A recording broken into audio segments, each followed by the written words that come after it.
they're all going to be taking place there in Kliptown. Ayanda, what exactly is happening there today?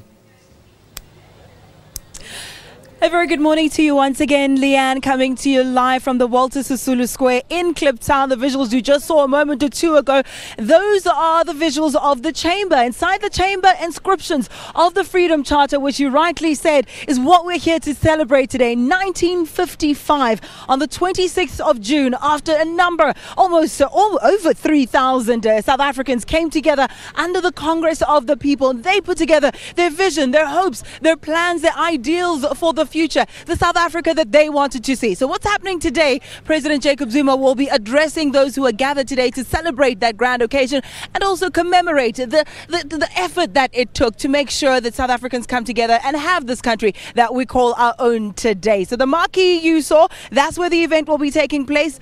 Preparations in full swing. That's a cliche that you often hear, but that is the case now. I'm seeing ablution facilities there. We're starting to see people selling ANC regalia and a number of other things here in the stalls. I'm joined now by one of the people who are key here. She says she didn't sleep at all. Her face actually doesn't say that because she's looking absolutely gorgeous, so it belies what happened here overnight.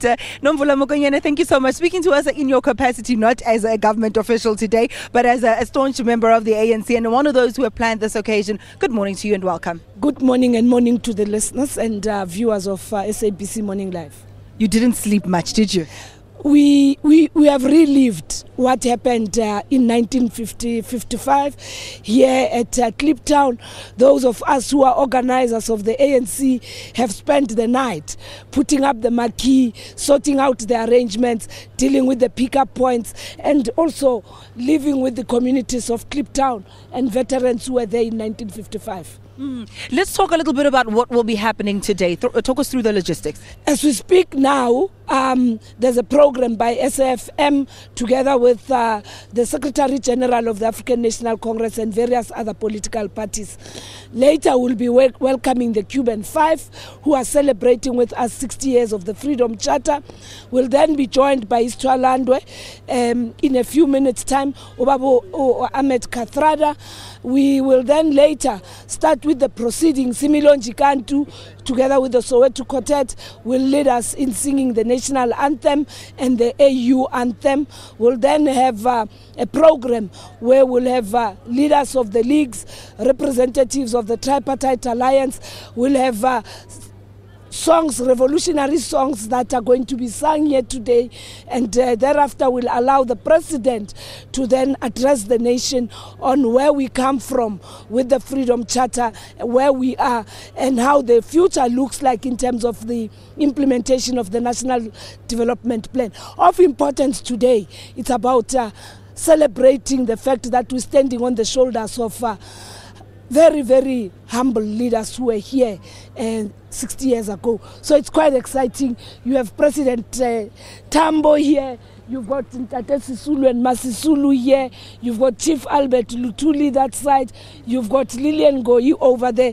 So we're just in a mood that is saying the people shall govern, and we have laid the foundation for that. You mentioned the greats that overlook this occasion in the form of statues, and also the Mbaula that's also here because Guyabanda. It's really cold, but the occasion warms one's heart when you take a look at where we are from as a people and how as collectives it was not just the ANC. We had the likes of the South African Indian Congress, the South African Coloured People's Congress as well, and ordinary men and women who came together to make sure that their voices heard, that a statement is put down on the future of South Africa and the freedom that they espouse to.